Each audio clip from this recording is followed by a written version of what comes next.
ఈ రోజున క్రైస్తవ్యంలో ఉన్న భార్యలు, దేవుని బిడ్డలైన భార్యలు ఎట్లుండాలి అనే దానికి సంబంధించినటువంటి ధ్యానం మనం ఇప్పుడు చేయబోతా ఉన్నాం. కనుక భార్యలారా అంటూ దేవుడు సంబోధించిన విషయాలు మీరు గుర్తు చేసుకొని కొన్ని మంచి విషయాలు మనము ధ్యానిస్తుండగా మీరు ఆ ఉపదేశములో ఇప్పటికీ ఉంటే స్తుతించండి ప్రభువుని. ఏమైనా లోటుపాట్లుంటే యథార్థంగా చిన్న బిడ్డల్లాగా కన్నీళ్లతో యేసయ్య దగ్గర సరిచేసుకొని ఒక ఉత్తమమైనటువంటి సాధ్వీమనిగా మార్చుకొనుటకు నువ్వు ఇష్టపడి ఉపదేశానికి అప్పగించుకోవాలి. ప్రభు ఆ కృప మన బిడ్డలందరికీ ఇచ్చునుగాక. మనం ఈ ధ్యానాన్ని మనము చూస్తే దేవుడైన యెహోవా చేసినటువంటి సృష్టి కార్యాన్ని గురించి మీరు ఆలోచన చేస్తే, నరుడు ఒంటరిగా ఉండుట మంచిది కాదని ఎంచి దేవుడు అతనికి సాటి అయిన సహాయం ఒకటి చేయాలి అనుకున్నాడు. కనుక స్త్రీలారా, మొట్టమొదటగా మీరు అంగీకరించవలసిన మాట ఏమనగా, నీవు సహాయము చేయుటకు సహకరించుటకు సృష్టించబడ్డావు. దయచేసి నా మాటలు మీరు మంచిగా అర్థం చేసుకోవాలా. సంఘములో వారు కానీ, సర్వ విషయములో ఎక్కడ కూర్చొని వింటున్నవారు కానీ, అసలు స్త్రీ సృష్టించబడిందే సహకరించుటకు. అనండి ఒకసారి. మీకు గుర్తు ఉండడానికి, కాస్త నవ్వనిపించినా అలా మైండ్లో ముద్ర పడటానికి ఆడబిడ్డలందరూ కూడా నోటితో ఒప్పుకోండి ఈ మాట, నా వెనక తిరిగి చెప్పండి. నేను సహకారిని, సూపర్వైజర్ని కాను అనండి. ఆమేన్. మీరు మంచి మనసాక్షితోనే అన్నారా? దేవుడు మిమ్మల్ని ఆశీర్వదించును గాక. ఎందుకంటే చాలాసార్లు క్రైస్తవ కుటుంబంలో వ్యవస్థ శీర్షాసనం వేసినట్టుగా మారుతుంది. శిరస్సుగా భార్య ఉండే ప్రయత్నం చేసిన చోట్ల దేవుని సహకారం ఉండదు గనుక కుటుంబంలో ఇబ్బందులు ఉంటాయి. దేవుడు పెట్టిన వ్యవస్థను అవ్యవస్థగా మనం చేయకూడదు, చిన్న భిన్నం చేయకూడదు.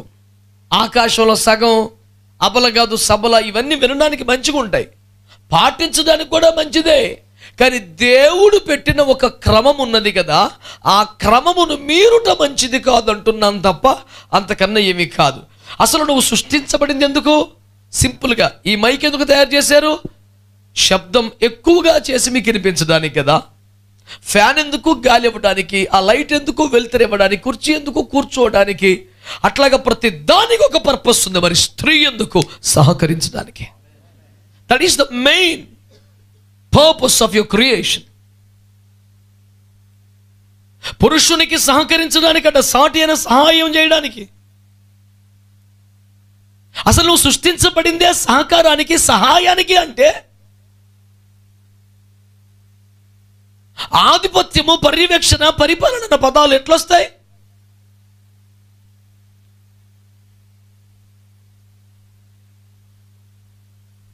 కనుక ఈ విషయంలో మైండ్ సెట్ ఖచ్చితంగా లేఖనానుసారంగా మార్చుకొని తీరాలి. ఏదైనా మాట వచ్చినప్పుడు నువ్వేం పెద్ద ఎక్కువ, నేనేమో తక్కువ, నేను కష్టపడలేదా, నేను పనిచేసి నువ్వు డ్యూటీలో పనిచేస్తాను, ఇంట్లో పని చేస్తున్నాను, ఎవరి కష్టం వాళ్ళకు ఉంటుంది. నువ్వు 10,000 చేస్తే నేను 20,000 తెస్తాను. ఒకవేళ భర్త జీతం 20,000, భార్య జీతం 50,000 అయితే భర్త బానిస అవ్వాలా? భార్య అధిపతి అవ్వాలా? ఇది ఆర్థికమును బట్టిన మారి నిర్ణయాలు కాదుగా, సామర్థ్యమును బట్టి కాదు కదా, శరీరములో ఉన్న బలము వైకల్యమును బట్టి కాదు కదా. అసలు స్త్రీ సృష్టించబడిందే సహాయము చేయుటకు, సహకరించుటకు. కానీ నేను ఒక సహాయపడే వ్యక్తిని, నేను సహకారిని, నేను సూపరింటెండెంట్ కాదు, నేను సబార్డినేట్ని అన్న అంగీకారం నీకు ఉండాలి. ఎందుకంటే నువ్వు సృష్టింపబడిన వ్యక్తివే తప్ప నువ్వు స్వయంభవంగా వచ్చేసినటువంటి వ్యక్తివి కాదు.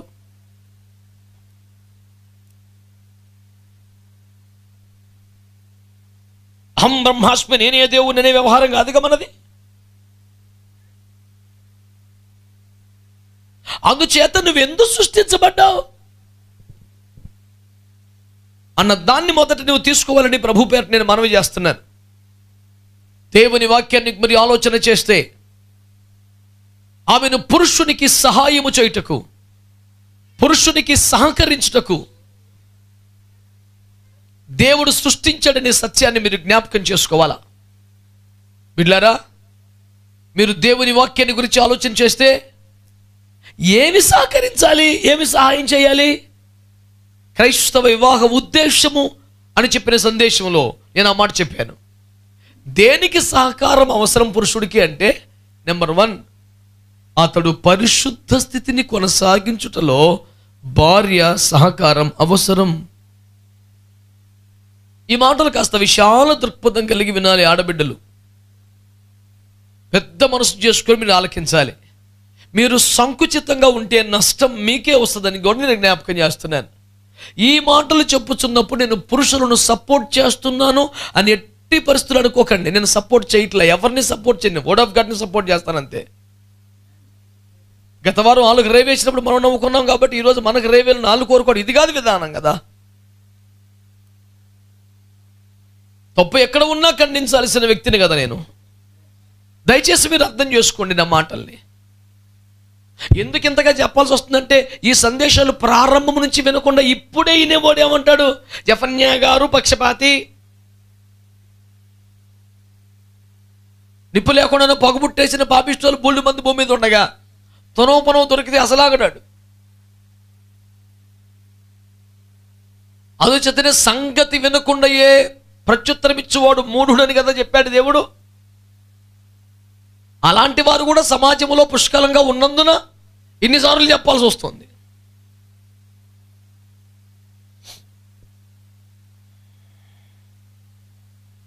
ఈ వ్యవస్థను మనం అర్థం చేసుకోవాలి, దేవుడు పెట్టిన దాన్ని. పురుషుల పరిశుద్ధ స్థితి కాపాడుటలో ఆ పురుషుని యొక్క స్వంత స్త్రీ అనగా భార్య సహకరించాలి. అంటే నీ సహకారము లేనిదే పరిశుద్ధ స్థితిని కొనసాగించుకొనుట పురుషునికి సాధ్యం కాదని పురుషుడు ఒప్పుకోవాలి. ఆ ముఖం మనం చెప్పాను ఆల్రెడీ. నేను సుప్రీం హీరో అనుకోకు, నీకు సహకారం అవసరం అని గత వారం ఆల్రెడీ చెప్పున్నాను. ఇప్పుడు పరిశుద్ధ స్థితిలో సహకారం అంటే ఏంటి చెప్పండి? అంటే వాళ్ళు పరిశుద్ధత నుండి బయటికి వెళ్ళిపోయే శోధన వస్తే, కొంచెం పొరపాటు పడే పరిస్థితి వస్తే, కొంచెం తలంపుల్లో కానీ, ఆలోచనలు కానీ, ఊహల్లో కానీ, మాటల్లో కానీ, చూపుల్లో కానీ తేడా వస్తే, అక్కడ నీ సహకారం లేకుండా ఆ శోధన నుంచి బయటపడే అవకాశం వారికి ఉన్నది కనుక అక్కడ నువ్వు సహకరించాలి. సాధించుట అమాయకత్వం. ఇంతకన్నా విడమర్చి చెప్పడానికి వీలు లేదని నేను సరిపెట్టుకుంటున్నాను, గ్రహించండి. ఎందుకంటే ఎంత అమాయకులకైనా ఈ విషయాల్లో జ్ఞానం ఇచ్చాడు దేవుడు. 100 రూపాయల కాగితానికి 200 రూపాయల కాగితం తెలియకుండా మార్కెట్లు తగలెట్టుకొచ్చే తల్లులు కూడా ఈ విషయంలో భర్తలో చిన్న తేడా వస్తే పసిగట్టి దుఃఖపడే ఆ కృప, ఆ జ్ఞానం ప్రతి స్త్రీకి దేవుడు పెట్టాడు. నేను అందుకని పాస్టర్స్ కాన్ఫరెన్స్లో కానీ, పురుషుల కోటాల్లో కానీ నేను చెప్తాను, నీ సంగతి నువ్వు ఎంత మరుగు చేసినా నీ భార్యకి తెలిసిపోద్ది అబ్బాయి అని చెప్తాను నేను. నీ ప్రతి కదలికలో, చిన్న కదలికలో నువ్వు పిలిస్తే పలికే సౌండ్లో ఉన్న తేడాను గుర్తుపట్టి ఏదో తేడా జరిగిందని తను గుర్తుపట్టగలిగినంత కృపే దేవుడు భార్యలకు పెట్టకపోతే ఇలా ఆగడాల భూమి మీద ఏడ భరించేది భూమి? ఆ మాట కూడా ఒప్పుకోవాలి పురుషోత్తములందరూ. నేను వారిని బలహీనులుగా చేసి మాట్లాడటం సహజంగా దేవుడు మాతృమూర్తులకు, స్త్రీమూర్తులకు ఇచ్చిన కృప గొప్పదని చెప్తున్నాను. నువ్వు ఎంత మేనేజ్ చేసి అద్భుతంగా కథల్ని కట్టేసి సూపర్గా చెప్పేసే టాలెంట్ ఉన్నా, నీ కథ రమ్యంగా ఉన్నా, ఆ కథ కారణం వింటూ పసిగట్టే కెపాసిటీ అమ్మగారికి ఉంటుంది. అప్పుడు నేను ఏం చేయమని చెప్తున్నాను తల్లులకి? పరిశుద్ధ స్థితి కొనసాగించుకున్నట్టుకే నీ సహాయం అవసరమని. ఏదంతో నువ్వు తవ్వేస్తాక నీళ్ళు పోతాక గదగా నువ్వు వస్తా, ఆ తర్వాత పని. మొదట సహాయం నీకు ఎందుకు అవసరం? అతని పరిశుద్ధ స్థితిని కొనసాగించుకున్నట్టుకు అవసరం. కాబట్టి అతని నిర్లిప్తత కానీ, అతని మౌనం కానీ, అతని నిస్తేజం కానీ, అతని నిరాసక్తత కానీ, అది ఏది కానీ పరిశుద్ధ స్థితిని కోల్పోవు దాకా వెళ్లకుండా నీవు అతనికి సహకరించి, అతన్ని ప్రోత్సహించి, అతన్ని బలపరిచి, అతనిని సంతోషపరిచి, అతను పరిశుద్ధ స్థితిలో స్థిరపడినట్లు యథాశక్తి ప్రయత్నించవలసిన బాధ్యత స్త్రీలకు, భార్యలకు ఉన్నదని నేను జ్ఞాపకం చేస్తున్నాను. Of course it is some difficult task, but still it is important. ఇది చెప్పినంత సులువైన కార్యం ఏమీ కాదు. ఈ విషయమై స్త్రీ కొంచెం ప్రయాసపడవలసి వస్తుంది. కానీ నీ ప్రయాస నీకు సంతోషాన్ని, ఘనతను తెచ్చి పెడుతున్న సంగతి మర్చిపోవద్దు. సాటిని సహాయం అంటే ఆయన డ్యూటీ నుంచి వంట చేసేయాలి, వేడి నీళ్ళు పెట్టేయాలి, ఇంతవరకేనా? ఉతికిన బట్టలు, ఇస్త్రీ బట్టలు రెడీగా మంచం మీద పెట్టి ఉంచాలి. వెరీ ప్రైమరీ థింగ్స్ అండి అవి. నీ భర్తకు అన్ని విధాలా సహకరించే మనసు నీకుంటే సంతోషం. ఇలాగ చిన్న చిన్న పనులు కూడా మేము సహకరించగలి, నేను చేసుకుంటానులే అనే విషయాల భావాలు అతనుకుంటే ఇంకా సంతోషం.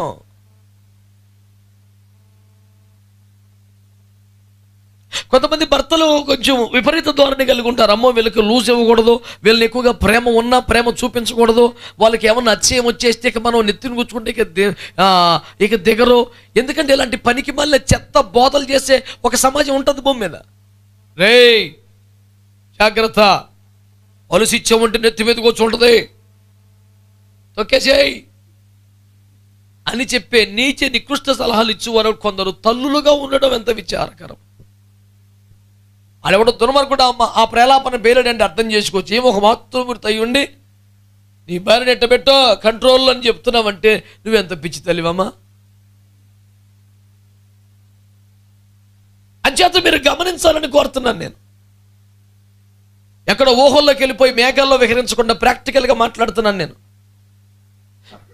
పురుషుల పరిశుద్ధ స్థితికి స్త్రీ సహకారం అవసరం అంటే ఏంటి మీరు అర్థం చేసుకోండి. నీళ్లు పెడతాము, టిఫిన్ పెట్టడం ఇది కాదు. ఒక భార్యగా నీకు తెలియదు, తను కొంచెం పరిశుద్ధ స్థితిలో కానీ, వ్యక్తిత్వంలో కానీ, మాటల్లో కానీ ఎక్కడో చిన్న తేడా అనిపిస్తుందా నీకు?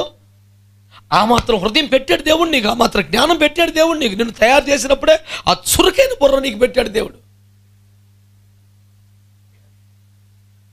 నేను ఎప్పుడు చెప్తాను, ఎక్కడ సెమినార్లకు వెళ్ళినప్పుడు నువ్వు ప్రపంచాన్ని నమ్మించవచ్చు కానీ నీ భార్యను నమ్మించలేవు.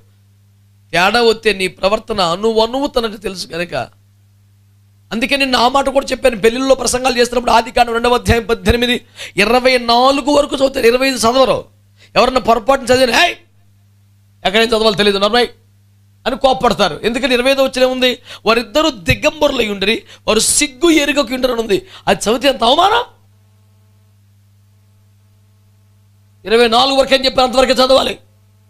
అమ్మ చదివేవాడు కప్పుకుని ఇంకొక వచ్చిన ఉండిపోయింది కానీ చదివేసాడు అనుకోండి, ఆడికి సిలువే. నిజానికి అది అంత సిగ్గుపడే దుర్మార్గమైన వచనం ఎందుకు రాస్తాడండి?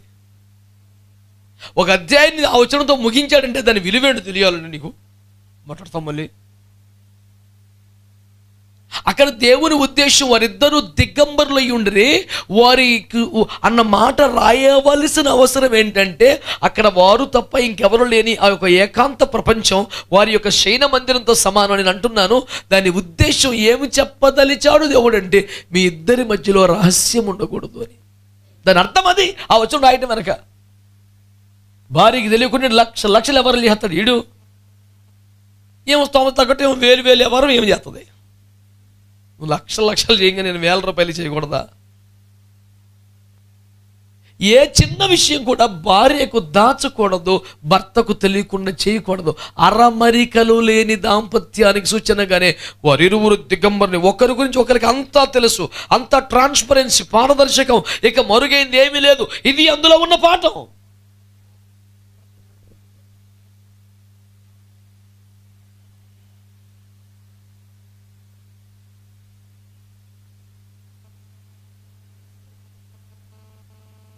చేత దేవుని బిడ్డలారా, శ్రద్ధగా దేవుని వాక్యాన్ని గాని మీరు ఆలోచన చేస్తే ఈ మాటలు చెప్పుట వెనుక దేవుని మనస్సును గ్రహించాలి. మనం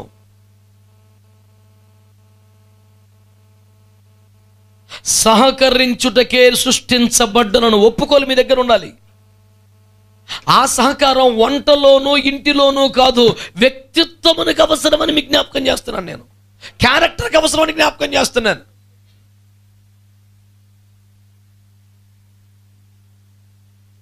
ఆ సహకారం దేనికి అవసరం అవుతుంది? తన పరిశుద్ధ స్థితిని కొనసాగించుకోవడానికి అవసరం అవుతుందని మీకు జ్ఞాపకం చేస్తున్నాను.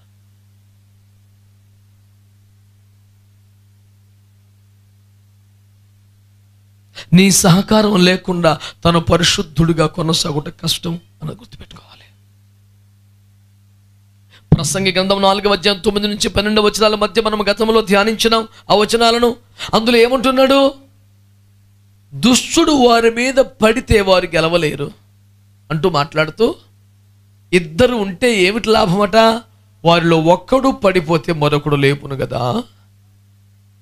ఇప్పుడు భార్యల గురించి మనము ధ్యానిస్తున్నాం గనక, నీ భర్త ప్రార్థన జీవితంలో, పరిశుద్ధ జీవితంలో, దేవుని సన్నిధిలో గడిపే విషయంలో, వాక్య క్రమాలలో, ఉపదేశ క్రమాలలో, సంఘ క్రమాలు, బాధ్యతల్లో ఎప్పుడైనా ఎక్కడైనా పడిపోతే లేపవలసిన వ్యక్తివి నీవు కదా.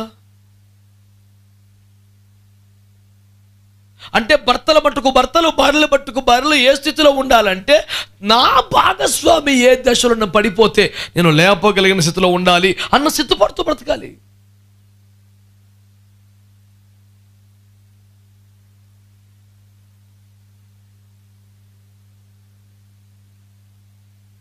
ఇప్పుడు ఇక్కడ ఇంతమంది భార్యలు ఉన్నారు. మీరు అందరూ ఆలోచించండి. నీ భర్త ఎప్పుడైనా ఎక్కడైనా ప్రార్థనలో కానీ, పరిశుద్ధలో కానీ, సమర్పణలో కానీ, పరిచర్లో కానీ కృంగిపోతే, వెనకబడితే, నిరుత్సాహపడితే, నీరసపడితే, ప్రార్థనలో తగ్గిపోతే, సంఘారాధనలో వెనకబడిపోతే, అతని భావజాలాన్నే సపోర్ట్ చేస్తున్నావా?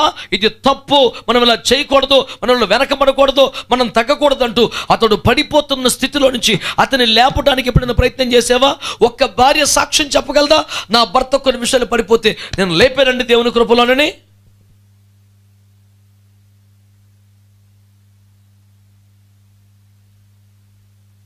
సైలెంట్గా కలవకుండా, మాట్లాడకుండా రైలు పట్టాలకు పక్కన వెళ్ళిపోతాం కాదు పొలమని.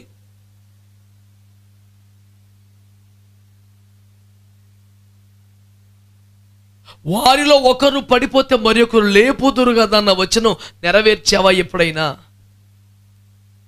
నీ భర్త ప్రార్థన జీవితం తగ్గితే, సంఘంలో బాధ్యత రాహిత్యం పెరిగితే, సేవలో భారాన్ని కోల్పోతే, నీ సహకారం వల్ల మళ్ళీ పుంజుకున్నాడా? ఎవరో మాట్లాడిన మాటని బట్టో, ఏదో చర్యని బట్టో భర్త బలహీనపడ్డాడు అనుకోండి, అప్పుడు నువ్వేం చేయాలి? అవునండి, మిమ్మల్ని అసలు అలా పట్టించుకోకపోతే నాకు కూడా చాలా బాధ అయిపోయింది. నువ్వు ఇప్పుడు ఏం చేస్తున్నావు? అగ్నికి ఆజ్యమే ఇటుమే. ఇప్పుడు నువ్వేమనాలి? సరే, మనకెందుకు అదంతా? మనం దేవుని కొరకు వెళ్తున్నాం, వాక్యం కొరకు వెళ్తున్నాం, సహవాసం కొరకు వెళ్తున్నాం, దేవుని సన్నిధిలో ఉంటూ మనకు ఆశీర్వాదకరం, ప్రభు మాట్లాడతాడలే అంటూ తను నిమ్మలపరిచే మాట ఏమైనా మాట్లాడావా? అవునండి, మీరు మౌనంగా ఉన్నారంటే అసలు నువ్వు అడిగేస్తాం అనుకున్నా నేను. ఇంకే కదా నీ పోయి.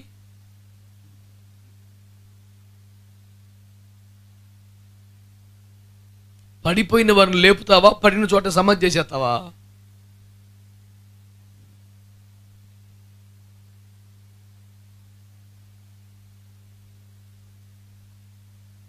అంచేత స్త్రీలు ఈ విషయాలు కొంచెం మంచిగా ఆలోచించాలని, నేనేమి మర్మంగా చెప్పలేదు కదా, తేటగా చెప్పాను. వారి వ్యక్తిగత పరిశుద్ధ స్థితిలో, వారి ప్రవర్తనలో ఏదైనా లోటుపాట్లు కనిపిస్తే నీ సహకారముతో మొదటి పరిశుద్ధ స్థితికి మళ్ళీ భర్త రావాలి. నీవు కాకపోతే ఎవరండి తను నిలబెట్టేది? మళ్ళీ నీవు కాకపోతే ఇంకెవరు మరి ఈ పని చేసేది?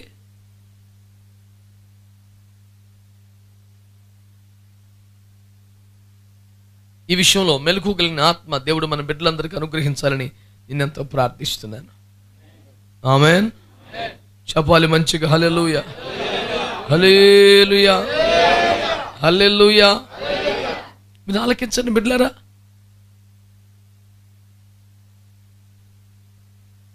ఎలీమెలకు బెత్లెహేములో వచ్చిన కరువును బట్టి, ఎక్కడైతే మనం ఇలా చచ్చిపోతాం, ఇక బయలుదేరి వెళ్ళిపోతామని, మోయాబులో ఆహారం ఉన్నదని బయలుదేరిపోతున్నప్పుడు నయోమి అడ్డగించలేకపోయింది, నిరోధించలేకపోయింది. మీరేటైతే మేమటే, మీ మాట మాకు వేదం.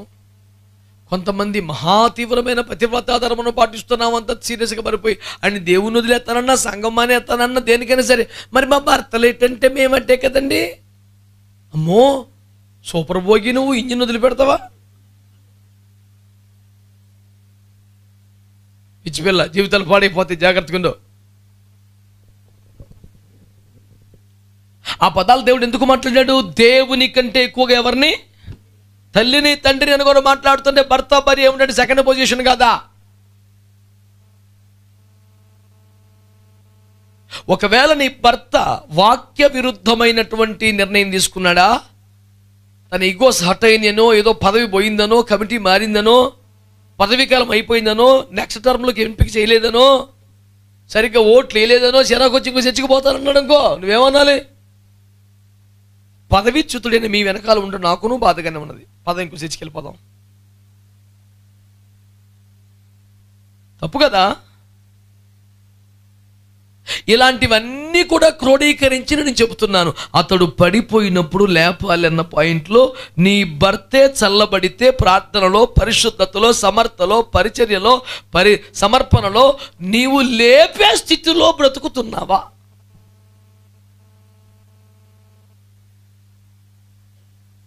ప్రార్థనలో బలం సంపాదించుకున్నావా? ఇన్ని సంవత్సరాలు ఉపదేశంలో ఆ మాత్రం శక్తిని కూడగట్టుకున్నావా? దేవునికి స్తోత్రం. ప్రభు మహాకృపను బట్టి ఈ రోజున ఒకవేళ ఏదైనా పరిస్థితుల్లో, ప్రార్థన జీవితంలో, పరిశుద్ధతలో, పరిచర్యలో, క్రమాల్లో నా భర్త పలికిన పడితే అతన్ని లేపి నిలిపే కృప, శక్తి దేవుడు నాకు ఇచ్చాడు అనే స్థితిలో ఉన్నావా? యథా రాజా తదా ప్రజా.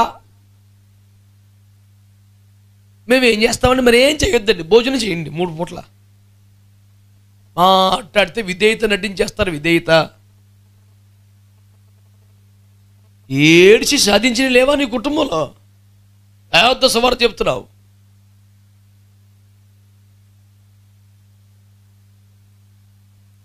చాలా సంవత్సరాలుగా నేను చెప్తున్నటువంటి జోక్ని మన జాతీయులు కూడా ఎక్కడైనా బాగానే, అది ఆయన కూడా చెప్పాడు. నేను ఎప్పుడు పురుషులకు చెప్తాను, ఆయన నువ్వు వట్టి మట్టి, ఆమె చాలా గట్టి. నువ్వు కండల బలం చూసుకొని పెద్ద ఆవేశపడిపోయా చంపేస్తాను ఉంటిదే. నిన్ను మట్టితో చేశాడు రా దేవుడు, ఆమెను ఎముకతో చేశాడు. నువ్వు వట్టి మట్టి, ఆమె చాలా గట్టి. తెగ ఫీల్ అయిపోతున్నావు నువ్వు అంతే. కొంచెం ఫీలింగ్స్ అన్నా బాగుండాలి నీకని కొంచెం గట్టిగా దృఢంగా పెట్టాను నిన్ను, అంత పెద్ద మ్యాటర్ ఏం లేదు. ఈడ్చుకొడితే మట్టి. నువ్వు ఎంత మట్టి తెలుసా? ఆమె 2 చుక్కలు కన్నీరు కాచి అందరికి అయిపోయింది కోటం. మట్టి కదా, కరిగిపోద్ది, ఇంకేముండదు.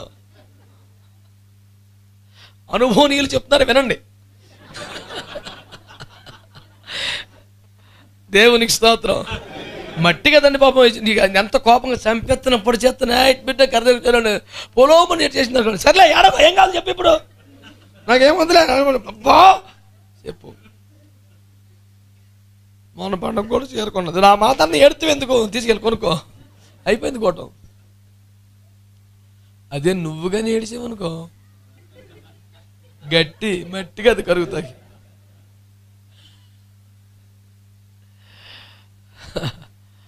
సరదాగా అట్లా చెప్తారు, విషయం అర్థం అవడానికి. అదొక సిద్ధాంతం అనుకునేవి లేనిపోంది.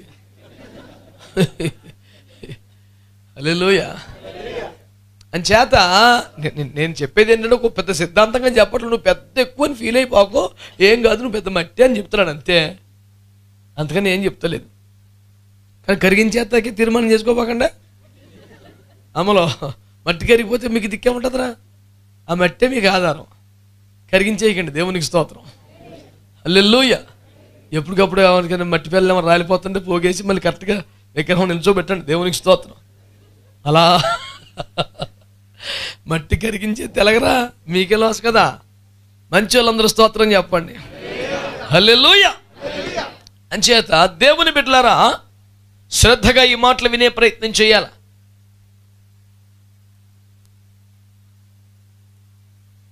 ఎల్లీమేలకు కష్టం వచ్చిందని, బాధ వచ్చిందని, అక్కడికి వెళ్తే మ్యాథ్ దొరకదని బయలుదేరిపోతుంటే ఈవిడేమనాలి? ఏమండి ఇంకా ఊర్లో ఇంతమంది ఉన్నారు, ఎవరైనా వెళ్తున్నారా? శ్రమ రాగానే పారిపోవటం ఏంటండి? దేవుని సందు వదిలిపెట్టకూడదండి, మనం అలా తిరగకూడదండి, తప్పండి. ఎప్పుడైనా చచ్చేదే కదా, పోనీ కరువు వల్ల చచ్చిపోతే సన్నిధిలోనే చచ్చిపోతాంలేండి, అంతేగాని దేవుని సన్నిధి వదిలిపెట్టాలి. ఒక్క మాట అంటేనే సొమ్యం పోయింది. ఇలాంటి కీలకమైన నిర్ణయాల సమయంలో భార్యలారా, you can raise your voice, మీ స్వరం వినిపించండి. ఓరగా వండి పెడతానికి నువ్వు వంట మనిషివి కాదు, ఇంట్లో ఇంటి మనిషివి, పరిస్థితులు చక్కదిద్దాలి. దేవునికి స్తోత్రం కలుగునగా. హల్లెలూయా, హల్లెలూయా. నాకు ఎందుకంటే తెచ్చి వండి ఎక్కడ పెడతాను, సవాల్ చెప్తాను. నాకు మనం ఎందుకు, నీకన్నా సూపర్గా ఉండే కర్రీ పాయింట్లు బోల్డ్ వచ్చి నువ్వు ఎందుకు బాబు అనవసరం. కానీ బుర్ర బుద్ధి ఉండాలి. తిండి కోసం కాదు నువ్వు ఉన్నదే, వంట కోసం కాదు. ఇంటిని చక్కదిద్దాలి, ఇంటిని పరిపాలించాలి. నీ చేతిలో పెట్టాడు దేవుడు. జ్ఞానవంతురాలు తన ఇల్లు మూఢురాలు అంటే కట్టిన పీకేసిన తాళం చేతులు మొత్తం నీ చేతులు కదా పెడతా యేసు ప్రభు. నువ్వు కేవలం కిచెన్ రూమ్ మట్టికి ఫిక్స్ అయిపోయి అన్ని గదులు వదిలేస్తున్నావు అమాయకంగా. స్తోత్రం చెప్పు. ఇంటిని పరిపాలిస్తాను, ఇంటి వారి నడతలు బాగుగా, ఇంట్లో పని వారికి భత్యము, తన ఇంటి వారి కొరకు వస్త్రములు, అంటే టోటల్ హౌస్ మేనేజ్మెంట్ నీదే. డైరెక్ట్గా దేవుడి దిగి వచ్చే తాళం చేతులు నీ చేతిలో పెడితే నాకు వద్దని పక్కన పడేసి దెబ్బతిన్నావు. నువ్వు తీసుకో తాళం చేతిలోకి, అమాయకంగా బతకబాకో. నాకు ఎందుకంటే ఇక ఈ బాధలు నేను ఎలా చేస్తాను, అలా చేస్తాను, నేను వంట చేసి పెట్టేస్తాను. పిచ్చి మొహమా. ఏసిచ్చిన అధికారం రా నీకు, ఇంటిని కట్టే బాధ్యత నీదిరా. ఇంట్లో పని వారికి భత్యము నిర్ణయించి ప్రతి పని వాళ్ళ దగ్గర, బట్టలు ఉచ్చుకోళ్ళ దగ్గర అంటుకడితే వీడు దూరిపోకూడదు పద్దాక. అయినా నీయే డిపార్ట్మెంట్లు. కొంతమంది మా వాళ్ళు ఉన్నారు పురుషోత్తులు, హైపర్ యాక్టివ్, అన్నిట్లో దూరిపోతుంటాడు. వద్దా నానా, దేవునికి స్తోత్రం. ఆ రాజ్యం అంతా ఆల్ది చేసుకొని బలోమని ప్రతి దానికి దూరిపోయి నువ్వు బాగా టూ స్మార్ట్గా బిహేవ్ చేయొద్దు. మట్టి జాగ్రత్త. ఏ గోడ తగిలిన గిన్నె తగిలిన దేవునికి స్తోత్రం. ఇలా మర్మాలు బహు త్వరగా అర్థమవుతున్నాయండి. చురుకైన వారే దేవునికి స్తోత్రం. ఏ చిన్న విషయంలో కూడా నీ శిరస్సు యొక్క స్థానాన్ని పాడు చేసుకోవద్దు. నీ గౌరవాన్ని కాపాడుకునేలా బ్రతకాలి. చాలామంది తమ బలహీన నిర్ణయాల వలనే నష్టపోతున్నారు. అంచేత నేను భార్యామణులందరికీ నా మనవి ఏమనగా, ఏమండి, ఇంటి విషయాలను ఎక్కువగా మీరు పట్టించుకోండి.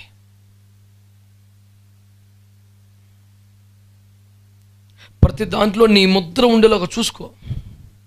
ఎందుకంటే నీకు అప్పగించాడు దేవుడు. 31 అధ్యాయం సామెతల గ్రంథం 1కి 10 సార్లు చదువుకో. నీ బాధ్యతలు, నీ యోగ్యత, నీ స్థానం అన్ని చక్కగా రాసిపెట్టిన పుస్తకం అది. చేతుల అధికారాన్ని పోగొట్టుకొని బాధ్యతలను వదిలేసుకొని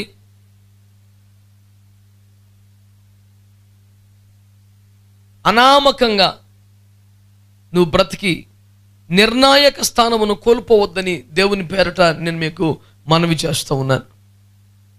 నయోమి ఆ తీవ్రమైన నిర్ణయములలో మౌనముగా ఉండిపోవటం వలన బహుభయంకరమైన శాపాన్ని మౌనంగా భరించాల్సి వచ్చింది. లోతు భార్య లోతు తీసుకున్న చేదైన నిర్ణయాన్ని వ్యతిరేకించక మౌనముగా సమ్మతించినందున ఫలితం అనుభవించాల్సి వచ్చింది. నేను అంటున్నాను, దేవుని సన్నిధిని, అక్కడ లోతు ఇక్కడ ఎలీమెలెకు ఇద్దరు కూడా దేవుని సన్నిధిని, ఆత్మీయ తండ్రిని, సహవాసాన్ని వదిలిపెట్టే తీవ్ర నిర్ణయాలు తీసుకున్నప్పుడు భార్యలు మౌనముగా ముండిపోయినందుకే భార్యలే ఎక్కువ శిక్షను అనుభవించాల్సి వచ్చిందని మీకు జ్ఞాపకం చేస్తాను. చాలామంది భర్తలు ఏదైనా ఒక నిర్ణయం తీసుకున్నప్పుడు మరి యజమాని కదండి, మరి భర్త కదండి. ఇప్పుడు యజమాని గనక భర్త గనక అయితే అతని యొక్క ఆత్మ సంబంధమైన లోపములలో, తప్పుడు నిర్ణయాల్లో నువ్వు పాలిభాగస్తురాలు అవ్వాలా? నేను దేవుడు ఎందుకు పెట్టాడు? పరిశుద్ధ స్థితిని కాపాడుకోవడానికి, సహకరించడానికే కదా. ఒకవేళ తను పడిపోతుంటే లేపడానికి కదా. తాను పడిపోయినా నేను పడిపోయేదను, ఇద్దరమును ఏకమై చచ్చిపోయేదము. జీవమును కృపావరము విషయములో నీ భార్యలు నీ తోటివారు అనే సత్యాన్ని ఎరిగి, పాలిభాగస్తులను ఎరిగి వారితో జ్ఞానంతో కాపురించమని దేవుడు మాట్లాడుతున్నాడు. నీ భర్తతో కూడా నువ్వు జీవించాలి, సావాలని కాదు చెప్పింది అక్కడ. జీవమును కృపావర విషయంలో నువ్వు పాలిభాగస్తులు కానీ మరణం విషయంలో పాలిభాగస్తు అంచేతని ఈ పూట ఉపదేశాన్ని మీరు అంగీకరించి, లోతు భార్య వల్లే, ఎలీమెలకు భార్య వల్లే మీరు ఉండక కీలక నిర్ణయాలు తీసుకునేటప్పుడు మీరు చాలా జాగ్రత్తగా ఉండాలని ప్రభు పేరట మీకు హెచ్చరిక చేస్తున్నాను. ఒకళ్ళిద్దరు భార్యల గురించి, ఆదర్శవంతమైన పాత్రను పోషించిన వ్యక్తుల గురించి నేను మీ ఎదుట ప్రస్తావించి నేను ఈ పూటకు ముగిస్తాను. మొదట నేను మీ అందరి ఎదుట ప్రశంసించాలి అని ఆశపడుతున్న ఒక పరిశుద్ధురాలు, ఒక భక్తురాలు పేరు నాకు తెలియదు, ఎందుకంటే బైబిల్లో రాయలేదు. చెప్పండి, నోవహు భార్య. ఎంతగానో ప్రశంసించాల్సిన అద్భుతమైన క్యారెక్టర్ ఉన్న తల్లి ఆవిడ. కానీ ఆవిడ పేరు ఎందుకో బైబిల్లో యేసయ్య రాయలా. బహుశా ఆ స్థానంలో నిన్ను ఊహించుకొని నీవు నిలబడి ఆ కీర్తి ప్రతిష్టలకు తగినట్టు ఎదగాలని దేవుడు నీకు ఒక అవకాశం ఇస్తూ ఆ అవకాశం నీకు ఇచ్చాడు. మీరు ఆలోచించండి, నోవహు భార్య సహకారం లేకుండా ఓడ కట్టబడుద్దండి. ఇప్పుడు గమనించాల్సిన మాట, ఆత్మలో చల్లారిపోతే, ఆత్మలో పడిపోతే, ఆత్మలో వెనకబడిపోతే లేపాలి అనుకున్నాం మనం. మరి ఆత్మలో భర్తలు ఉన్నత స్థానంలో ఉంటే, మనకంటే అభిషేకంలో ఉంటే, మనకంటే ప్రార్థనాపూర్వకంగా ఉంటే, మనకంటే వాక్యపు విలువలు కలిగి ఉంటే, మనకంటే పరిచర్య ధర్మాల్లో నలుగుతున్న వారైతే వారి నిర్ణయాల్లో ఎంతగా పాలిభాగస్తులం అవ్వాలి. మీరు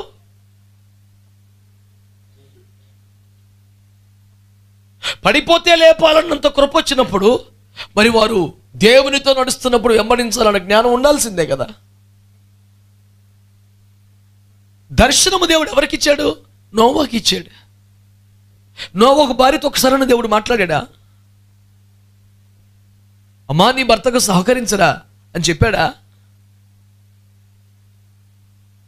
ఆవిడ ఎంత గొప్ప, నోవకు నిందారహితుడు గనుక, నోవకు నీతిమంతుడు గనుక, నోవకు దేవునితో నడిచినవాడు గనుక, నోవకు దేవుని కృప పొందినవాడు కనుక, దేవునితో అతనికి ఉన్న ఆధ్యాత్మిక అనుభవం పట్ల ఒక గౌరవము నమ్మకం ఉంది కనుక అతనితో మాట్లాడితే దేవుడు నాతో మాట్లాడినట్లే నా భర్త దర్శనమే నా దర్శనం అన్న సమర్పణలకు ఆమె రాగలిగింది కనుక అంత అద్భుతమైన ఓడ కట్టగలిగింది.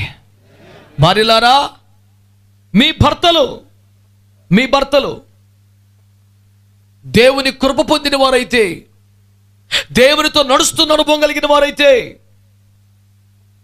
నిందారహితముగా సాక్ష్యమును కాపాడుకుంటున్న వాళ్ళైతే వారి నిర్ణయాలను నీ నిర్ణయాలుగా నువ్వు గౌరవించాలి.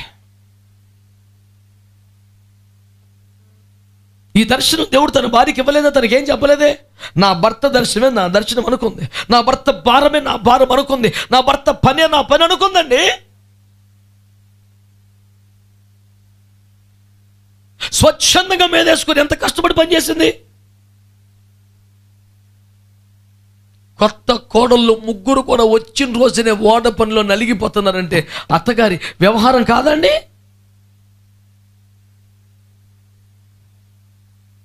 అచ్చట ముచ్చట లాంటివి ఏమీ లేకుండా అసలు ఆ ఇంట్లో అడుగు పెట్టిందే ఓడ నిర్మాణానికి అన్నట్టు వచ్చిన రోజు మొదలుకొని శ్రమారమి 120 సంవత్సరాలు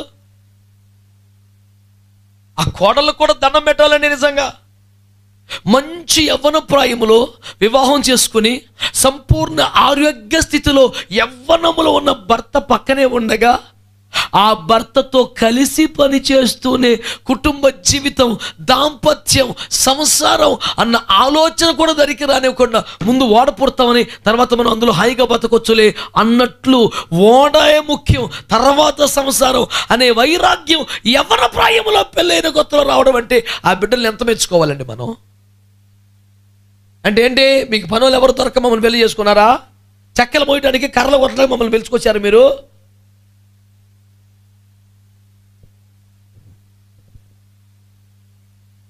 కూలోళ్ళు దొరక మమ్మల్ని తెచ్చుకున్నారా మీరు అని అడ్డం తిరిగితే చేసేది ఏముందండి?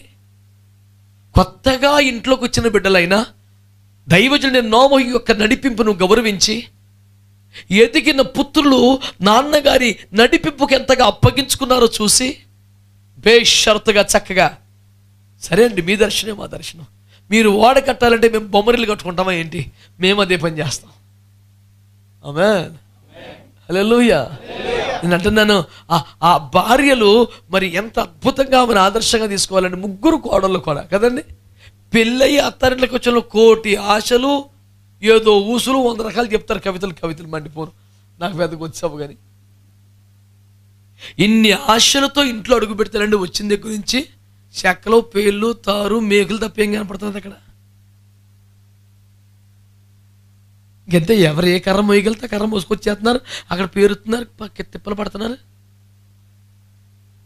భార్యలారా, మీ సౌఖ్యము కన్నా దేవుని ఇల్లు కట్టబడటం ముఖ్యమని మీరు ఎంచగలరా? ఒక్క భార్యమని కూడా ఆమె ఏం చెప్పలేకపోయి చూసావు.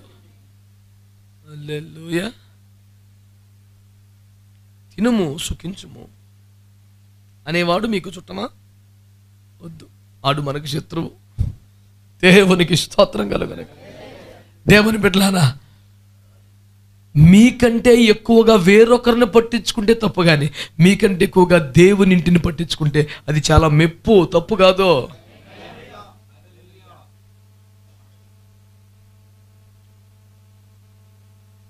మరి ఆ మాత్రానికి ఎందుకు పెళ్లి చేసుకున్నారు? పొద్దున్న ఎత్తే చెక్కలతోము, ఏకులు కొట్టు, తారు డబ్బా తీసుకురా, ఇందుకే పెట్టే మమ్మల్ని, నేను వెళ్ళిపోతాను పుట్టింటికి. 45వ కీర్తన 10వ వచనంలో ఏం చెప్పాడు?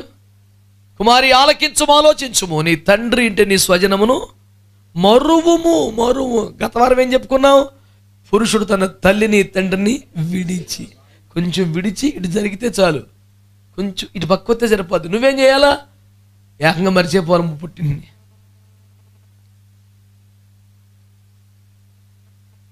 విన్నారా ఆడపిల్లలు? దేవునికి స్తోత్రం. మీ స్వజనమును తండ్రి ఇంటిని మరువము. మర్చిపోతే మాట్లాడితే మా అమ్మకు ఫోన్ చేస్తాను, మా నాన్నకి SMS పెడతాను, మా మేనమ్మ కబురు అంటాను. ఇదేం కూడా రా, మర్చిపో. వాళ్ళు కొంచెం విడిస్తే చాలు, కొంచెం డిస్టెన్స్ మెయింటైన్ చేస్తే చాలు, మీరు మొత్తానికి మర్చిపోవాలి. ఇక మీ ప్రపంచం, మీ ఇల్లు అంత ఇదే. నువ్వు అటు భర్త డ్యూటీకి వెళ్ళిపోగానే ఫోన్ తీసేసి మాట్లాడుతున్నావు అనుకో, మీ అమ్మతోనే మీ అన్నయ్యతోనే కాదంటలేదు. ఏం చెప్పేస్తుందంట వాళ్ళ అమ్మకి? నువ్వేదో చెడిపోయి పడిపోయి నాశనం అయిపోనా, నీ మీద అనుమానం తగలబడిపోయినా వాళ్ళ అమ్మకి ఏం చెప్పేస్తుందో ప్రతిరోజు నా గురించి? అలా నీకేం చెప్పేస్తుందో? రేపొద్దున ఎదురొచ్చినప్పుడు వీడికి గబుక్కున చదువుగా పలకరించలేడు. ఎందుకని? రోజు ఫోన్ చేసేస్తుంది పిల్ల. ఏమేం చెప్పేస్తుందో, నేను సరిగ్గా ఏం కొనట్లేదని చెప్తుందేమో, నేను సరిగ్గా ఏం పెడతలేదని చెప్తుందేమో, ఈ చిన్న ఫీలింగ్ ఎడుతుంది. అప్పుడు ఎదురు పడినప్పుడు నాకు ఒక చిన్న పని ఉందని బయటికి వెళ్ళిపోతాడు. వాడికి అనుమానం పెరిగిపోతే, నేను రాగానే బయటికి వెళ్ళిపోయాడు అంటాడు. ఎంత పుణ్యం కట్టుకోకమ్మ, నీకు దండం పెడతాను. ఈ ఫోన్లు మండిపోను, పద్దాక ఫోన్లు. మొన్న హైదరాబాద్లో భార్య భర్తల మధ్యలో కౌన్సిలింగ్కి వెళ్ళాను. నాకున్న ఉద్యోగం అదే కదా. సమాధానపరచువారు ధన్యులు, వారు దేవుని కుమారులు అనబడతారు. ఇంకెక్కడ తగ్గితే వెళ్ళిపోవడం నా పని. రూపు అదేంటారు బాబు, ఇంతకీ ఏంటంటే ఈ పిల్ల పెళ్ళి అయిపోయింది, 2 పిల్లలు, సంసారం చక్కగా సాగిపోతుంది. ఈ లోపు ఏడదొకలకుందో వీళ్ళు 10th క్లాస్ గ్రూప్ మేట్లు అందరూ కలిసి, 10th క్లాస్ మేట్స్ అందరూ కలిసి వాట్సాప్ గ్రూప్ ఒకటి పెట్టారంట. 10th క్లాస్లో చదువుకునే పిల్లలు, ఇది ఎప్పుడో 15 సంవత్సరాలు అయిపోయింది చదువు, 20 సంవత్సరాలు, పెళ్ళి పిల్లలు, మంచి కుటుంబం సాగుతుంది. ఇక ఫ్రెండ్స్ అందరూ హాయ్ హవర్ యూ, ఈ చెత్త, టిఫిన్ చేసావా, టీ తాగావా, ఇద్దరిద్దరం. ఏమండి, అదేంటో కొంతమంది ఇంటి మురికి ప్రపంచం అంతా చూపించేది, మురికి మండిపోను. ఇలాంటి పాపిస్ట్ బ్యాచ్ కూడా ఉంది. ఈ భర్త ఎప్పుడింటికి వచ్చినా చాటింగ్ చేస్తమే కనపడుతుందంట. ఇదివరకు అసలు ఇలా ఉండేది కదా, ఈ పిల్లకి ఏమైంది అని వాడు డ్యూటీకి వెళ్ళిపోయినట్టు వెళ్ళిపోయి చిన్న కన్ను అయితే మొదలెట్టాడు. ఈ పిల్ల ఫోన్లో పక్కన వేయటం, ఏకలు చేయటం, ఓ చెత్తకొట్టేత మెసేజ్, దానికి లాక్ వేసి పెట్టాడు. ఆ పిల్ల స్నానంకి వెళ్ళినప్పుడు చూద్దామని ట్రై చేశాడు, దానికి లాక్ ఉంది. ఈడు ఫిక్స్ అయిపోయాడు ఏదో తేడా జరిగిందని. ఈ తేడా అత్తమామల దగ్గర కలిసిపోయి నా దాకా వచ్చింది. దేవుడు మనకిచ్చిన ఏదో చిన్న కృపను బట్టి ఈడికిచ్చి ఆమెకిచ్చి మళ్ళీ ఇద్దరిని దేవుని స్తోత్రం ఐక్యపరచుమయ్యా, అదే కదా మన ఉపదేశం. ఏదో చేసామనుకోండి, కానీ ఈ మొత్తం రచ్చలో చర్చలో పాయింట్ ఏమిటంటే, ఓపెన్ చేసి ఆ పిల్ల చాటింగ్ మొత్తం అడిగి చూపించా, చూడరా ఇందులో నీకేంటి అనుమానం అంటే. చూశాడు, అన్నీ బాగానే ఉన్నాయి, అందరూ బెదర్ సిస్టరే. మరి ఈ పడిదాన్ని కొంప కూలిపోయింది ఎందుకు? లాక్ వేయటం వల్ల.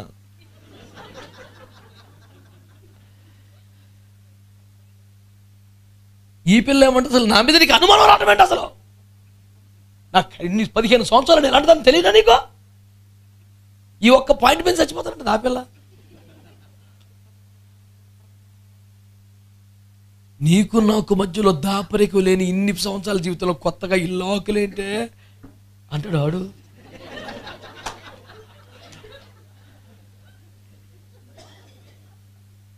మీకు వినడానికి సిల్లీగా అనిపిస్తే కొంపలు కూలిపోతున్నాయండి బాబు, మీకేం తెలుసు? బయట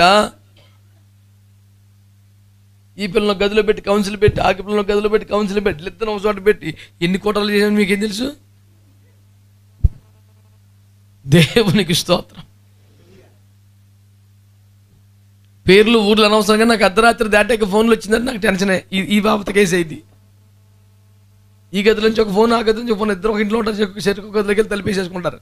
ఆ గదిలోంచి ఆ పిల్ల ఫోన్ చేస్తుంది, అన్నయ్య ఇలా చేస్తున్నాడని. ఆడు ఫోన్ చేస్తున్నాడు, చేసేసిందా ఫోను, ముందు ఇలాంటివన్నీ చేసి నీకు చెప్పేస్తుంది రా మీద అని ఈడంటాడు. ఎక్కడ మనం ఇటు ఒక 3 ప్రసంగాలు, ఇటు ఒక 3 ప్రసంగాలు వేసి 7 ప్రసంగాలు ఒక చోట పెట్టాలి ఇద్దరిని. ఇది ఒక మినిస్ట్రీ. మరి ఏం చేయాలి? దేవునికి స్తోత్రం కలుగునగా. హల్లెలూయా. కనుక భార్యలారా, మీరు ఎలాగో నడుచుకున్న వలలో దేవుని వాక్యము తేటగా తెలియచేయుచున్నదన అపవాదికి చోటీయకుడి. తాటి చెట్టు కింద పాలు తాగొద్దని పెద్దోళ్ళు చెప్పారు. నువ్వు తాగిన పాలే నీ మనస్సాక్షికి తెలుసు, దేవుడికి తెలుసు. ప్రపంచంలో ఏ బుద్ధున్న యూజ్లెస్ ఫెలోకుండా నమ్మడం అంతే కదా. నువ్వు తాగే పాలు తాటి చెట్టు కింద తాగమండి, యూజ్లెస్ ఫెలో కదా. నిందించుటకు విరోధికి అవకాశం, జాగ్రత్తలోనే ఉండాలంతే. నువ్వు తప్పు చేయలేదు, తప్పు చేయలేదు కనుక మొండిగా ఉండడం తప్పు బిడ్డ. అది నేను చెప్పేది. నువ్వు తప్పు చేయలేదు, తప్పు చేయలేదు కదా అని చెప్పేసి మొండిగా పంతం వేసుకొని కూర్చోవటం తప్పు.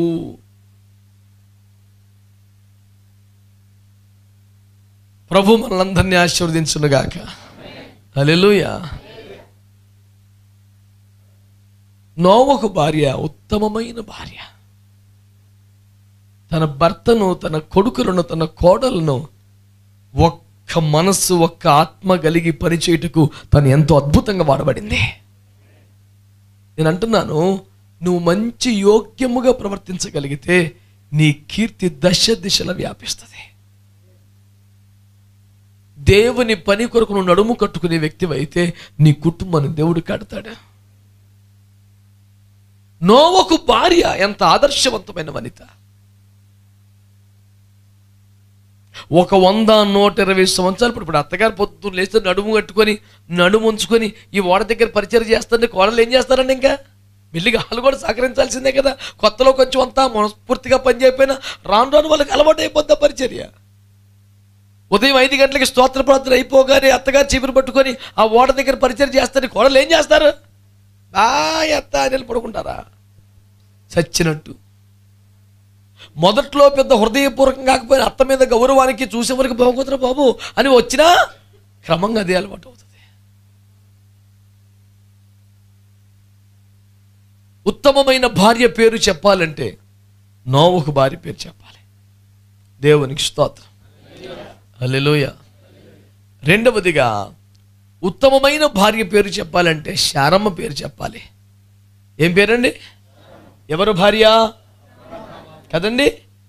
ఆవిడ మహాతల్లి. నేను చేతులెత్తి దండం పెట్టే క్యారెక్టర్ అంటాను. ఎందుకు తెలుసునండి, ఒక వారం రోజులు చుట్టాలు చుండిపోతే మన ఇంట్లో ఫస్ట్ రోజు ఓపిక, రెండో రోజు ఉండదు కదా, రెండో రోజు ఓపిక, మూడో రోజు ఉండదు కదా, నాలుగో రోజు ఓపిక ప్లేస్లో విసుగు వచ్చేది కదా, ఐదో రోజుకి నీరసం వచ్చేది కదా, 6 రోజు గొడవ వచ్చేది దేశ రక్తం వేసి.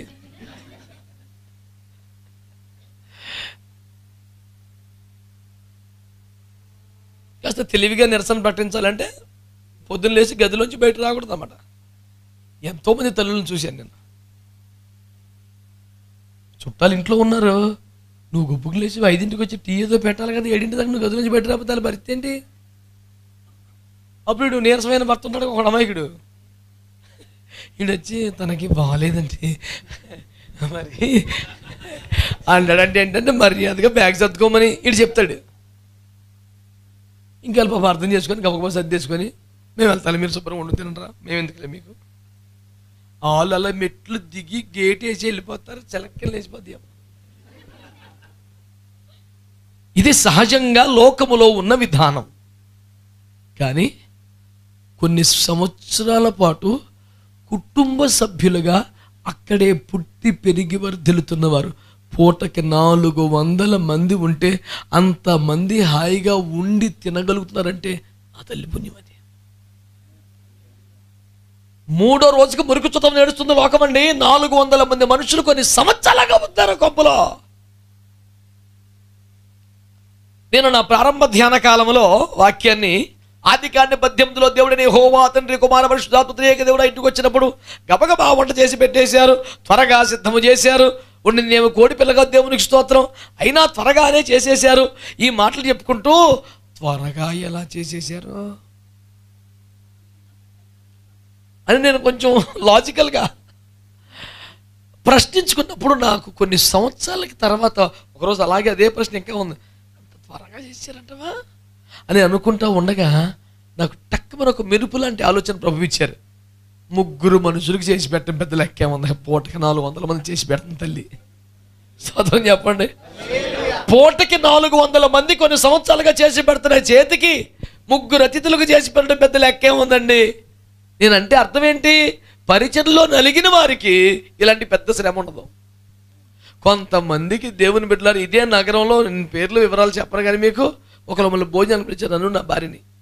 ఇదే నగరంలో చాలా కాస్ట్లీ కుటుంబం, 3-4 బెడ్రూమ్లు ఉన్న కొంప, ఆ సోఫా కొన్ని లక్షల ఖరీదు ఉంటుంది, డైనింగ్ టేబుల్ కూడా 80,000 1,00,000 రూపాయలు ఆ కాలాన. ఐమ్ టాకింగ్ అబౌట్ 2006-07 ఆ టైంలో. నన్ను నా భార్యని డిన్నర్కి పిలిచారండి. వి వర్ దేర్ బై 8 PM. 10 దాకా తినట్లేదు. ఎందుకనుకుంటున్నారు? భార్య భర్త 2 పిల్లలు 4 కలిసి కింద మీద పడిపోతున్నారండి వంట చేసి పెడతాక. మాకు అల్లకల్లోలం అయిపోతుంది ఇల్లంతా. ఆ గదిలోకి ఈ గదిలో పరిగెడతారు, మళ్ళీ మొదలు కొంచెం ఒక 10 నిమిషాలండి మళ్ళీ పరిగెడతారు, కింద పడిపోయి మీద పడిపోయి. ఇంతకీ వంకాయ పచ్చిబట్ట అనే కూర, చారు, అన్నం వీళ్ళు పెట్టింది. ఓర్ని ఇది ఎక్కడ ఏ దేశం వంకాయ ఎంతసేపు ఉడకబెట్టావు?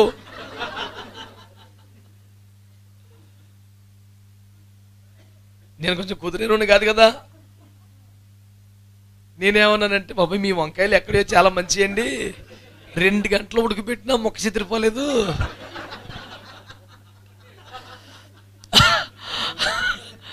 అని చెప్పి నేను కాస్త సున్నితంగా అన్నాను. అంటే అల్పం శివార్థం అయిపోయింది వాళ్ళకి. అది అంటే ఇంకా కొన్ని కర్రీస్ ఉన్నాయి, మరి మీరు ఇష్టపడరు అని ఫ్రిడ్జ్లోంచి తీస్తున్నారు కూరలో. తీయటం కిక్కి మనిపిస్తాను తెత్తమే. ఏంటది? అది ఆ కూరలన్నీ చూస్తున్నాను కదా, కర్రీ పాయింట్లో కొనుక్కొచ్చినాయి. నేను అడిగాను, అమ్మా ఇవన్నీ హోటల్ కూరలు అంటే అవునండి అది సంగతి అన్నాను. అంటే ఏంటి అన్నారు, నువ్వు రోజు వంట చేసే తల్లివి కాదు కదమ్మా, ఈరోజు హోటల్లో తెచ్చిన ఎన్ని ఉన్నాయి చూడు ఫ్రిడ్జ్లో సరుకు, అంత దరిద్రం అంతా మురగబెట్టి మళ్ళీ ఏడ్చిపెట్టుకుని తినేస్తున్నాం ఇవన్నీ. యేసుప్రభు చూడు ఏలి అలిసిపోతే తాజా రొట్టె పెట్టాడు నీలాగా, అందులో పెట్టి కిక్కి మనిపిస్తాం కాదు, పడిపోయి వెనక్కి వెళ్ళిపోయి లోకంలోకి వెళ్ళిపోయి సముద్రంలోకి వెళ్ళి మళ్ళీ చేపలోకి వెళ్ళిపోయిన బ్యాచ్ ఒడ్డుకొస్తే నిప్పుల మీద కాల్చిన చేప అట్ట పెట్టాడు తాజా. నా యేసుప్రభు స్టైల్ అది. నువ్వు భలే యేసులో బిడ్డ దొరికావమ్మా. స్టాక్ ఉంటుంది, కిరాణా సరుకులాగా ఫ్రిడ్జ్లో సరుకు. పొరపాటున ఫ్రిడ్జ్ చుట్టూ ముందుకు జరిగితే కుప్పలు పడిపోతాయి. తల్లిలో అమ్మా, మీరు అట్టువారు కానందుకు మీకు వందనములు. ఏంటండి దరిద్రం? శారమ్మ పేరు ఎందుకు దండం పెడతానంటే, ఎండవేళ మిట్ట మధ్యాహ్నం వచ్చారట. అతను త్వరగా పెరట్లోకి వెళ్ళి ఒక దూడను సిద్ధపరిచి త్వరగా తెస్తే, ఈ టైంలో ఏంటండి ముందు చెప్పొచ్చు కదా, అర్ధాంతరంగా తీసుకొచ్చి జనాలు ఇప్పుడు పెట్టమంటే ఎవరు పడతాడు? టపేలు మరి ఎత్తేస్తుంటే ఈడు బతిమాలకు చలో మీరు వెళ్ళిపోతారా? ఇలాంటి దుర్మార్గమైన సమాచారం ఎన్ని చోట్ల చూడలేదు. ఆ ఎండ వేళ చెప్పా పెట్టకుండా అతిథులు వస్తే భర్త త్వరగా పెరట్లోకి వెళ్ళి సిద్ధపడుతుంటే తెచ్చిపెట్టేలోపు అన్ని ఏర్పాట్లు చేసుకుంది, త్వరగా వండి వడ్డించింది. నేను చక్కని క్రమండి. ఆతిథ్యం ఇచ్చే సమయంలో కూడా ఒక మాట గుర్తుపెట్టుకోండి, అక్కడ ఆ ఇంట్లో పూటకి 400 మంది తింటున్నారండి. శిష్యులు, కుమారులు, పనివారు, దాసదాసీలు ఉండగా ఆ దైవత్రయానికి అబ్రహాము స్వయంగా వడ్డించాడు. మీకు అర్థమైందా? 400 మంది మనుషులు ఇంట్లో పెట్టుకొని, పని మనుషులను, దాసులను, కుమారులను, శిష్యులను, సైనికులను పెట్టుకొని స్వయంగా తాను వడ్డించాడు. అదండి దైవికమైన లక్షణం అంటే. అబ్రహాము ఆశీర్వించబట్టు. ఎందుకు ఆశీర్వించబట్టు సార్? రాయ్ పెట్ట భోజనం పెట్ట, రాయ్ నీళ్ళు పట్ట, రాయ్ పోరు బాబు నీ బాసమ్మండి పోను. నువ్వు ఎక్కడైనా చెయ్యి, దైవజనులు ఇంటికి వచ్చినప్పుడు నీ చేతులతో నువ్వు ఆతిథ్యం చేయటం నీకు ఆశీర్వాదకరం. కొన్ని పద్ధతులు బైబిల్లో మనం చూసి నేర్చుకోవాలండి. 400 మంది సైనికులు ఇంట్లో ఉండగా, దాసదాసీలు ఉండగా స్వయంగా వారు అబ్రహాము ఒక దూడను తెచ్చి త్వరగా సిద్ధం చేసి, రై రెడీ చేయండి అంటే చేయరా? సైనికులు సార్ ఉన్నది అక్కడ, రెక్క మొక్క లాగేత్తర పట్టుకొని 5 నిమిషాల్లో. అంటే సైనికులను పెట్టుకొని స్వయంగా తాను చేశాడు. శారమ్మ రొట్టెలు చేసిందట. దైవిక విలువలు కుటుంబంలో కాపాడుకోవాలి మనం.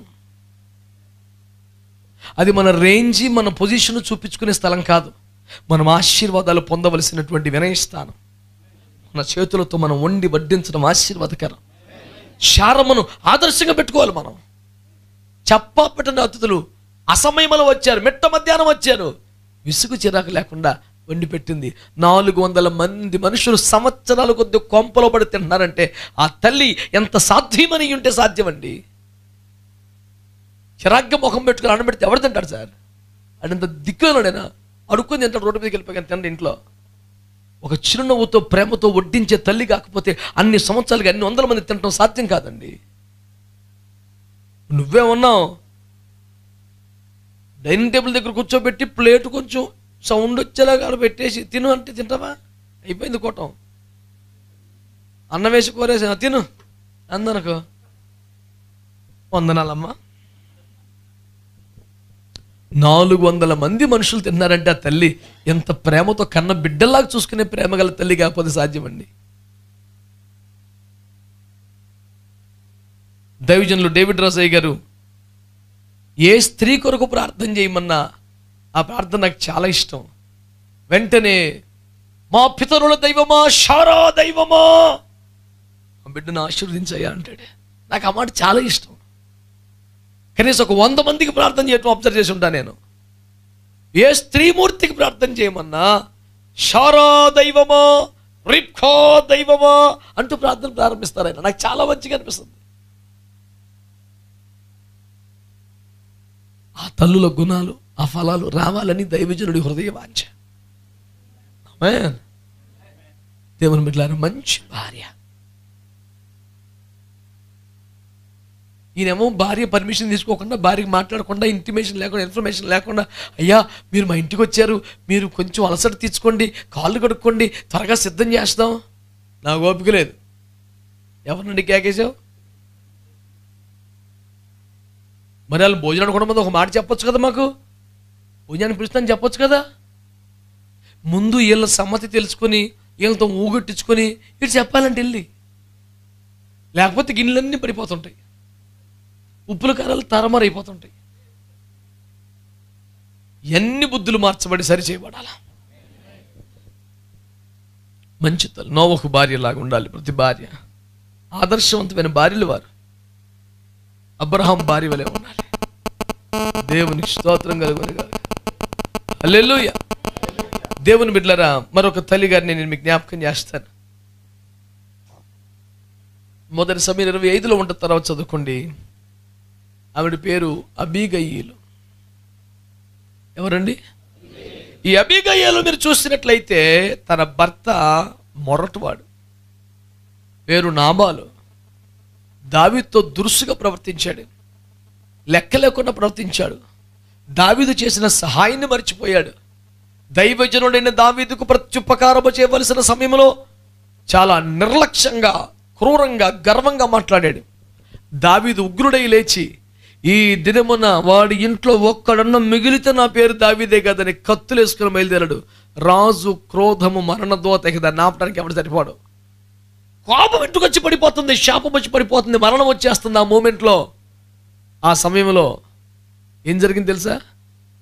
దావీదు కోపపడ్డాడని, కత్తితో ఎదురొస్తున్నాడని, తీవ్రమైనటువంటి ఆవేశంతో ఉన్నాడని తెలుసుకుని వెంటనే వంట చేసి రకరకాల పదార్థాలు సిద్ధపరిచి పనివారికి 2 గాడిదల నిండా సామాను పెట్టి వాళ్ళని ఎదర పంపించి ఈ వెనకాల బయలుదేరి వెళ్తుంది. దావీదు ఎదురుపడగానే సాష్టాంగ దండ ప్రమాణం చేసేసింది. అయ్యా, నీ దాసురాలిని కనికరించు. నా యజమానుడు, నీ దాసుడు నీ ఎడల తప్పుగా ప్రవర్తించాడు. ఆ తప్పు నాదని ఎంచు. నీ ఖడ్గం అతనికి విరోధంగా పడకుండా చూడు. దయచేసి నన్ను కనికరించి ఆ తప్పు నాదని ఎంచి నేను ఒప్పుకొనుచున్నాను గనక ఈ అర్పణ స్వీకరించి నీ దాసుని కనికరించయ్యా అంటే దావీదు అంటాడు, ఈ దినమున నా కత్తి వాడి మీద పడకుండా ఆపిన యెహోవాకు స్తుతి కలుగునగాక, నీవు దీవించబడదుగాక. నువ్వు రాపోతే ఈరోజు మనం చంపేద్దని నేను అన్నాడు. ఇక్కడ అద్భుతమైన పాయింట్ ఏంటంటే, భర్త పాపమును తన మీద వేసుకుంటుంది. భర్త పొరపాటును తన మీద వేసుకొని, ఈ తప్పు నాదనుకో అయ్యా, క్షమించమని కోరుతున్నాను, ఈ అర్పణ అంగీకరించయ్యా, ఈ తప్పు కాయ్యా, క్షమించయ్యా. భర్త మరణానికి అడ్డుపడుతోంది, భర్త పాపాన్ని తన మీద వేసుకుంటుంది. ఇంతకన్నా ఉత్తమమైన భార్య ఎక్కడ ఉంటుందండి? చాలామంది భార్యలు అమాయకంగా తమ భర్తల పొరపాట్లు, పాపాలు అన్నీ బయట పెట్టేసి తమాషా చూద్దామని చూస్తున్నట్టుగా మాట్లాడతారు. ఇంటికి అన్నయ్య వచ్చినా, అమ్మ వచ్చినా, సేవకుడు వచ్చినా, ఇతనండి అతను అలా వెళ్ళటం పాపం మీకు ఎలా కనబడుతున్నా దుర్మార్గుడు మళ్ళీ వచ్చేపాటికి నువ్వు వాడి మీద నీ కంప్లైంట్ చెప్తున్నావు, వాడు వెళ్ళంగానే ఒక రకంగా, వాడు రాగానే ఒక రకంగా ఉన్నావు, మరి నీ క్యారెక్టర్ ఏమనుకోవాలి? నేను కరెక్ట్ తేడా, మరి నువ్వు ఫోన్లో ఏమన్నా మాకు. సో నేను చెప్పేది అర్థం చేసుకోవాలి మీరు. అబీగైల్ ఏం చేసింది? తన భర్త దోషాన్ని తను తీసుకుని నేను ఒప్పుకున్నాను. అది దైవరక్షణ కదా. మనుషులందరి పాపాలు యేసయ్య మీదేసుకున్నాడుగా, ఇజ్రాయేల్ పాపాన్ని మోషే మీదేసుకున్నాడుగా, యూదుల పాపాన్ని నెహెమ్యా, దానియేలు మీదేసుకున్నారుగా. ఎవరెవరు పాపంలో మీదేసుకొని అడ్డుపడుతున్నప్పుడు నీ సొంత భర్త పాపాన్ని, దోషాన్ని నీ మీదేసుకొని తన బదులుగా దేవుని సన్నిధిలో మోకరించయ్యా, తనకి ఇంకా ప్రార్థన జీవితం రాలేదు, తనకి నీ విలువ తెలియట్లేదు, తనకి ఈ సేవ, ఈ సమర్పణ, ఈ భారం అర్థం కావట్లేదు, తను స్పందించట్లేదు, లెక్క చేయట్లేదు, తప్పే. కానీ నేను ఒప్పుకుంటున్నానుగా, నా ముఖం చూస్తాను వదిలేయ్యా, తన మీద శిక్ష రానివ్వకు, కోపం రానివ్వకు అంటూ నీ భర్త విషయంలో అడ్డుపడగలిగే, తన ప్రాణమును కాపాడగలిగితే నీకంటే ఉత్తమ భార్య ఇంకేముంటుంది చెప్పండి? నీ ప్రాణం అడ్డేసి భర్తను కాపాడగలట కన్నా ఉత్తమమైన వ్యవహారం ఇంకేముంటుంది చెప్పండి? కనుక ఒక 3 భార్యల పేర్లు చెప్పాను ఈ రోజున మీకు. 1 నోవహు భార్య, 2 అబ్రహాము భార్య, 3 నాబాలు భార్య అబీగయీలు. వీళ్ళు 3 భార్య స్థానానికి వన్నె తెచ్చిన స్త్రీలు. ఇంకెవరూ లేరని చెప్పట్లేదు నేను. ప్రతి తల్లిని గురించి ధ్యానించడానికి మనకు సమయం సరిపోదు కదా. ఒక 3 మీ ముందు పెట్టాను. భార్య అను స్థానానికి వన్నె తెచ్చినటువంటి నారీమణులు, సాధ్వీమణులు ఈ 3 కూడా. నేను ఒక సంఘ కాపరిగా, ఆత్మీయ తండ్రిగా నా హృదయపూర్వకంగా కోరుకుని చేసే ప్రార్థన, నా బిడ్డలు నోవహు భార్యలాగా ఉండాలి. అబ్రహాము భార్య అలాగ ఉండాలి. నాబాలు భార్య వలె ప్రాణం అడ్డేసి ప్రాణమును కాపాడగలిగిన వాళ్ళుగా మారాలి. నీ భర్త దోషములు నీ మీద వేసుకొని తనను కాపాడే వ్యక్తిగా ఉంటావా, లేకపోతే తనను రోడ్డు మీద పడేసే వ్యక్తిగా నువ్వు ఉంటావా? నువ్వు ఆలోచించాలి. చిన్న తేడా దొరికితే చిన్న ఛాన్స్ వస్తే రచ్చబండ మీద తీసుకొచ్చేయటం, మొత్తం ఫేస్బుక్లో పెట్టేసి ప్రపంచం అంతా చర్చించుకునేలా చేసేయటం, ఇది దేవుని బిడ్డలకు లక్షణం కాదని నేను మీకు జ్ఞాపకం చేస్తున్నాను. దేవునికి స్తోత్రం కలుగునుగాక. హల్లెలూయా. నూతన నిబంధన కాలంలో మనం చూస్తే ప్రిస్కిల్లా ఒక అద్భుతమైనటువంటి భార్యగా మనకు కనిపిస్తుంది. అకుల భార్య పౌలు గారిని కెంక్రియలో సేవలో ఎంతో వ్యతిరేకతలు వస్తే మగవాడు తన భర్త కంటే కూడా చొరవ తీసుకొని ముందుకెళ్ళి శత్రువులు ఇంటి మీద పౌలు మీద దాడి చేయకుండా తన ప్రాణమును అడ్డేసి పౌలు గారిని కాపాడిందంట చాలాసార్లు. ఆ కృతజ్ఞతను దాచుకోలేక లేఖ రాస్తాడు రోమపత్రిక 16లో, నా ప్రాణమునకు అడ్డేసి కాపాడిన ప్రిస్కిల్లకు అకులకు వందనాలు. భర్తను ముందు పెట్టే బైబిల్లో భార్యను ముందు పెట్టారు, భర్త పేరు వెనక పెట్టారంటే తన ప్రాణమును పణంగా పెట్టకు ఆ తల్లి ఎంత ప్రయాసపడిందో మీరు ఆలోచించాలి. మొదట పురుషుడు తర్వాత స్త్రీ అని మాట్లాడిన పౌలే అకులను వెనకాల పెట్టి ప్రిస్కిల్ల పేరు ముందు చెప్పాడంటే ఆమె త్యాగానికి ఎంత విలువిచ్చింది బైబిల్. ఆడపిల్లలు భార్యలు జ్ఞాపకం చేసుకోవాలి, మా భర్త మరి మేము వారి వెనకాలే కదండి, మరి ఇంకా వాళ్ళు రాకపోతే మేము ఎలాగండి. చాలా వినయమూతుల్లాగా ప్రవర్తించాలని ట్రై చేస్తున్నటువంటి మోసం ఇదంతా. ఆధ్యాత్మిక విషయాలలో అవసరమైతే నీ భర్త కంటే ఒక అడుగు ముందు నడవలసి వస్తే నడవాలి. నువ్వు అడుగుల్లో అడుగు వెనకడుగు కాదు, ముందడుగే. ఈ ఆత్మలో తప్పులేదు. స్తోత్రం. హల్లెలూయా. కనుక భార్యామణులందరూ కూడా ఈ పాఠములను అంగీకరిస్తున్నారని నేను నమ్ముతున్నాను. ఆమేన్ చెప్పండి. ఆమేన్. చిన్న తేడా వచ్చేప్పటికి దేవుని తిట్టేయమంటుంది యోబు భార్య.